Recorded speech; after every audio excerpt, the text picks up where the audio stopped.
L'enlèvement.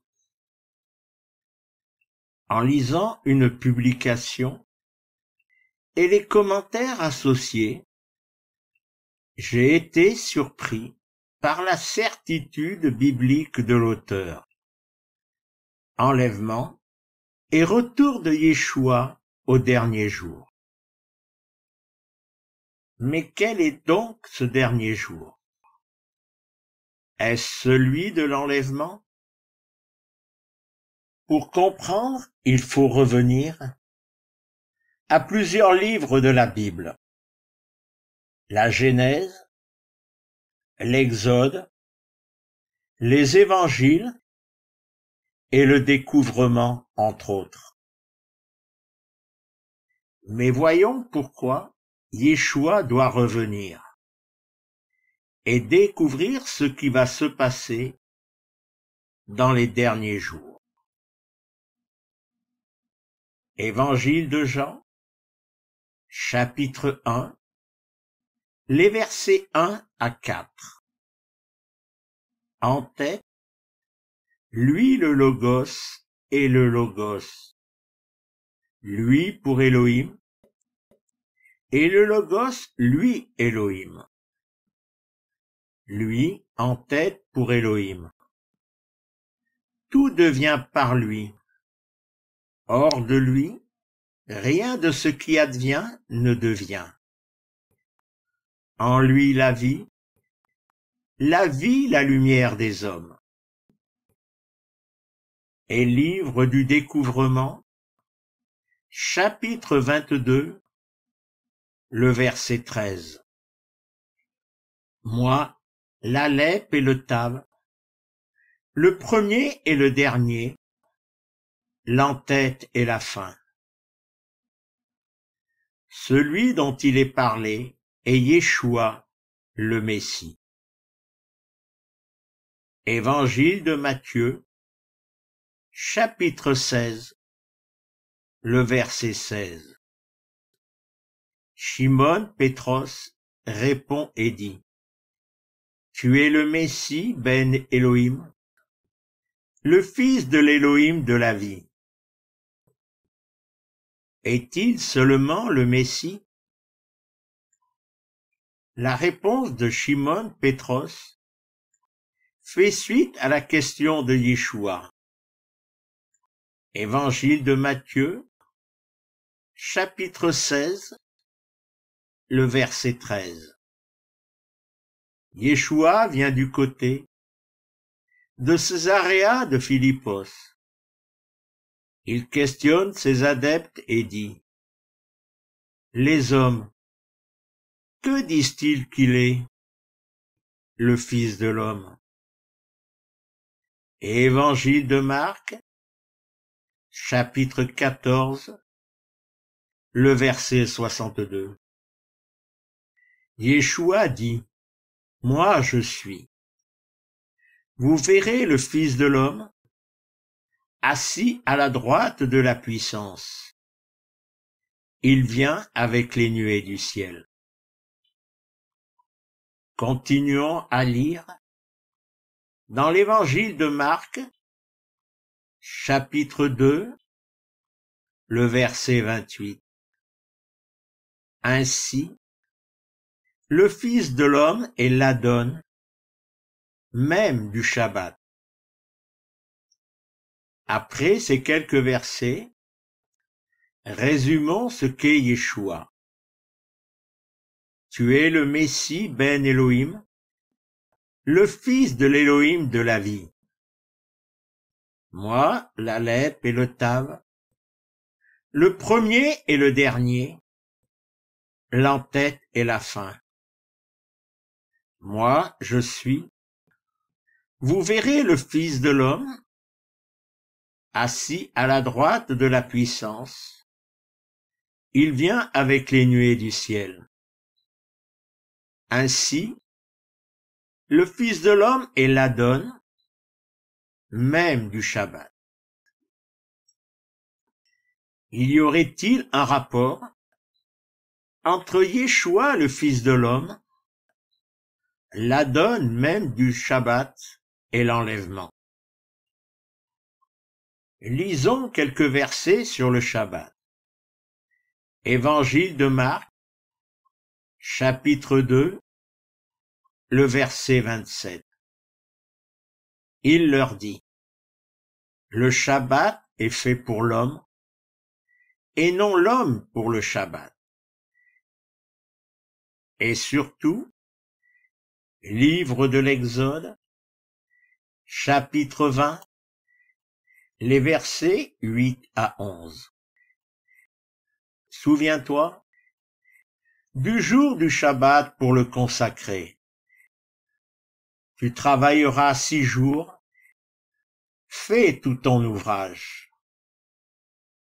Le 7e jour, Shabbat pour Yahvé Adonai, ton Elohim. Tu ne feras aucun ouvrage, toi, ton fils, ta fille, ton serviteur, ta servante, ta bête, ton métèque qui est en tes portes. Oui, 6 jours. Yahvé Adonai a fait les ciels et la terre, la mer et tout ce qui est, puis il s'est reposé le 7e jour. Sur quoi Yahvé Adonai a béni le jour du Shabbat et il le consacre. Le jour du Shabbat consacré à Elohim, verset 10, est précédé de 6 jours de travail à faire son ouvrage, verset 9. Yahvé Adonai a créé la terre en 6 jours.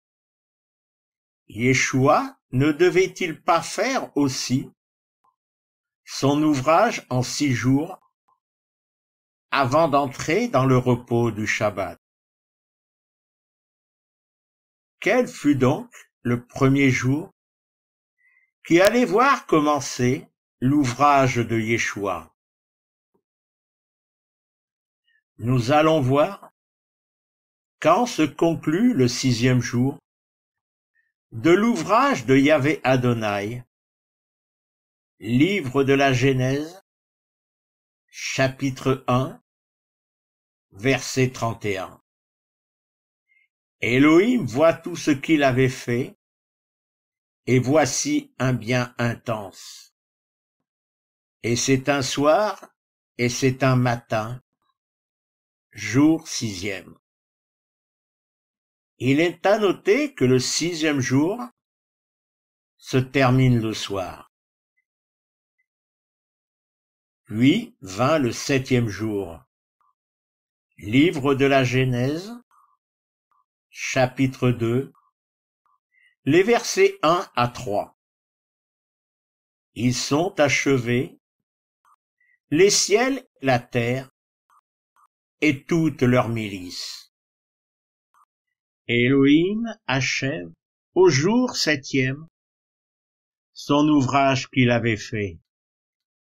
Il chôme le jour 7e de tout son ouvrage qu'il avait fait. Elohim bénit le jour 7e. Il le consacre. Oui, en lui, il chôme de tout son ouvrage qu'Elohim crée pour faire. Le 7e jour, jour du Shabbat, va se terminer le soir. Ce qu'il faut noter, c'est que la durée de ces jours de la création n'est pas définie dans le temps. Quand va donc commencer le nouveau premier jour? Il va commencer le soir par des ténèbres temporelles, mais aussi par des ténèbres spirituelles causées par la faute d'Adam et Hava, sa femme. Ainsi commencera le temps, les jours de 24 heures de l'homme, un soir et un matin, oui, 6 jours d'ouvrage, et un jour consacré à Yahvé Adonai. Et le Fils de l'homme, la donne du Shabbat, ne va-t-il pas mener son ouvrage durant 6 jours, avant de consacrer le 7e jour à Yahvé Adonai? Lisons encore dans la 2e épître de Pierre, chapitre 3, le verset 8. Mais que cela ne vous échappe pas, aimés. Un jour pour Yahvé Adonai est comme 1000 ans, et 1000 ans comme un seul jour. Alors, Yeshua va mener son ouvrage pendant 6 jours, soit 6000 ans, avant le 7e jour, soit 1000 ans. Quel est donc l'ouvrage qui a été confié à Yeshua? Nous en trouvons la raison dans tous les livres de la Bible. Restaurer la relation et ramener les hommes auprès du Père Elohim. Préparer pour ces hommes et ces femmes une place dans son royaume. La Bible est un cri d'amour de ce Père qui aime tant ses enfants, qu'il va donner son Fils unique, Yeshua, un livre d'appel sans cesse renouvelé, même à la croix.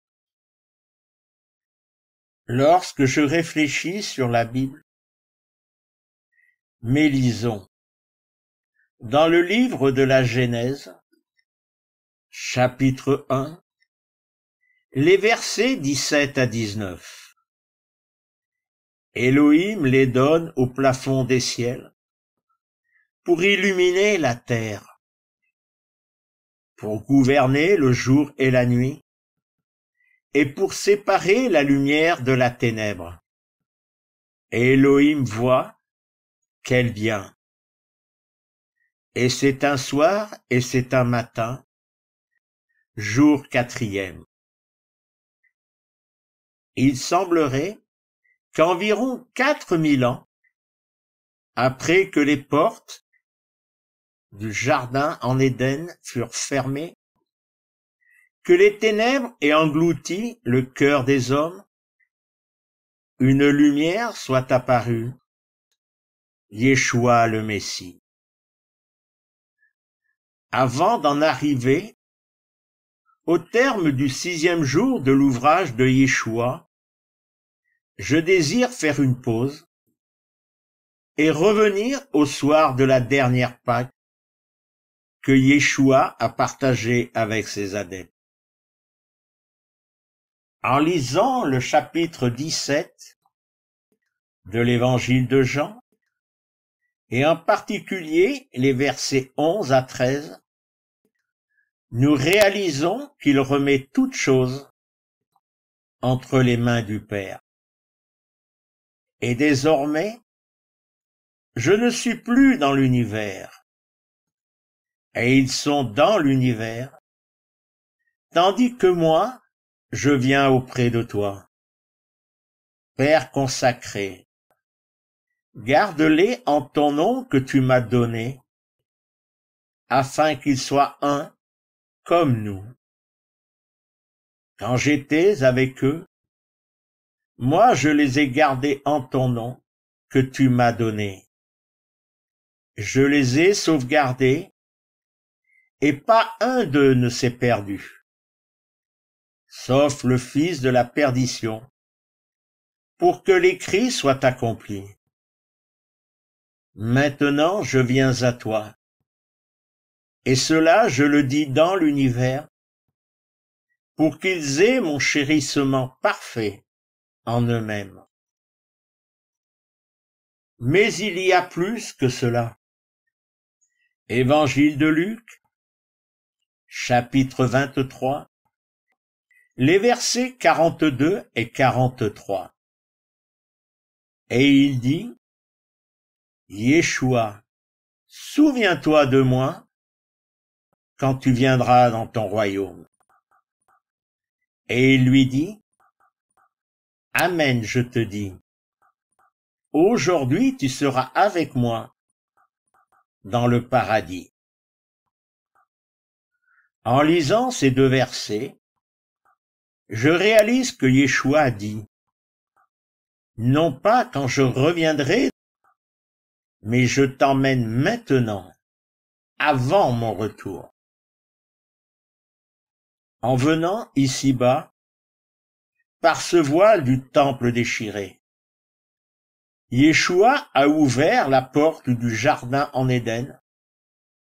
Il a brisé les liens de la faute qui nous tenaient esclaves et loin du Père. Et là encore, il appelle à faire retour. Que va-t-il se passer au soir du 6e jour? Premier livre aux Thessaloniciens, chapitre 4, les versets 16 à 18. Car l'Adon lui-même a un mot d'ordre à la voix du grand messager et du chauffard d'Élohim descendra du ciel. Les morts dans le Messie se lèveront les premiers.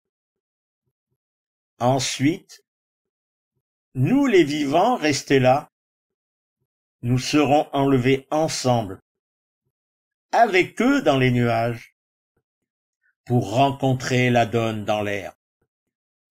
Nous serons ainsi toujours avec l'Adon. Aussi, réconfortez-vous l'un l'autre par ces paroles. Alors, à la fin du 6e jour, au soir débutera le 7e jour. En son royaume, le jour du Shabbat pour Yeshua, qui se reposera de son ouvrage. Mais dans ce monde, où la lumière du souffle, en ceux qui l'avaient suivi, ne sera plus, commencera un temps de ténèbres, une tribulation telle que le monde n'aura jamais connue. Oui, en cette fin du 6e jour, combien auront entendu la voix du bon berger appeler. Il est l'heure. Il est l'heure. Venez à moi. Il est l'heure. Évangile de Jean, chapitre 10, les versets 27 à 30. Mes ovins, les miens entendent ma voix. Moi, je les connais et ils me suivent. Moi, je leur donne la vie en pérennité. Ils ne se perdront jamais en pérennité et personne ne les ravira de ma main. Mon Père, qui me les a donnés, est plus grand que tous. Nul ne peut les ravir de la main du Père. Moi et le Père, nous sommes un. Soyez bénis en Yeshua. Amen.